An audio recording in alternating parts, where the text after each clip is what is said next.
કોઈ ખેતરમાં તમે જાઓ તો ખેત મજૂરોના માથે ફાળિયું બાંધ્યું હોય એ સ્વાભાવિક છે, પણ શું કોઈ ખેડૂત કે ખેત મજૂરોના ગળામાં કાંટાળો પટ્ટો બાંધ્યો જોયો છે?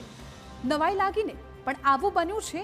મોટા ભાગે પાલતુ શ્વાનના ગળામાં આવો પટ્ટો બાંધવામાં આવતો હોય છે, પણ તેમને વધુ નવાઈ ત્યારે લાગશે કે આ ખેત મજૂરોએ પોતાની મરજીથી પોતાના જ ગળામાં આ કાંટાળો પટ્ટો પહેર્યો છે।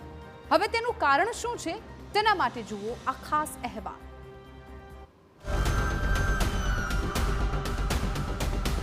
ખેડૂતના ગળામાં ખિલ્લાવાળો પટ્ટો, શ્વાનના ગળામાં ખિલ્લાવાળો પટ્ટો। ખિલ્લાવાળા આ પટ્ટાએ સર્જ્યું આશ્ચર્ય। પાલતુ શ્વાનના ગળામાં કોલર પટ્ટો બાંધ્યો હોય તે સમજી શકાય, પણ શું કોઈ માણસના ગળામાં તમે આવો પટ્ટો જોયો છે ખરો? વળી આ પટ્ટામાં તો ખિલ્લાઓ પણ છે। તો આપને જાણીને વધુ અચરજ તો ત્યારે થશે કે આ ખિલ્લાવાળો પટ્ટો એ છે જુગાડ। જી હા, દીપડાઓના હુમલાઓથી બચવા માટેનો જુગાડ। ખેતરમાં કામ કરતા ખેડૂતો, મજૂરો હોય કે પાલતુ શ્વાન, તેમની પર દીપડાઓ દ્વારા વારંવાર હુમલાઓ થતા રહે છે। ખાસ કરીને શ્વાન હોય કે માણસ, દીપડાઓ ગળા પર પહેલા હુમલો કરે છે।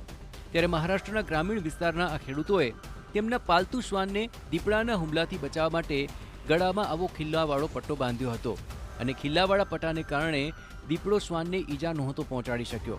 બસ આ જ વાતમાંથી ખેડૂતોએ પોતાની સુરक्षा માટે પણ આ जुगाड अपनावी લીધो અને પહેરી લીધો આવો ખિલ્લાવાળો पट्टो। खिळे असल्यामुळे आमच्या कुत्र्याच्या पट्टा असल्यामुळे कुत्रा आमचं वाचले। त्यामुळे आम्हाला असं वाटतंय की आम्हालाही शेतकऱ्यांना गवत कापताना, खुरपताना आम्हालाही सुद्धा पट्टा घालून असावा, असं काम करावं। आम्ही आता गवत कापायचंय ना, म्हणून आम्ही असे पट्टे घालू शकतो।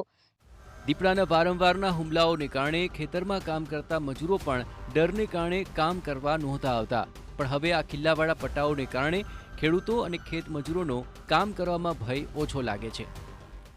शेतात जाता येत नाही, काय करायचं काय, माणसं मजूर येत नाही शेतामध्ये, ते भीती झाली मोठी। आता कामाला कोणी येते नाही, त्यांच्या मागं काठी घेऊन राहायला लागले तेव्हा कामाला येतात माणसं।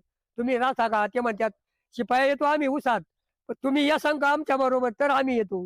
જૂના ટાયર કે રબરના પટ્ટાઓમાં ખીલા નાખીને તેને બનાવવામાં આવે છે। આ પટ્ટાથી ખેત મજૂરો હવે ભયમુક્ત રહીને કામ કરી શકે છે। અન્ય ખેડૂતો પણ હવે દીપડાના હુમલા સામે આવો જુગાડ અપનાવી રહ્યા છે। Special report, TV9।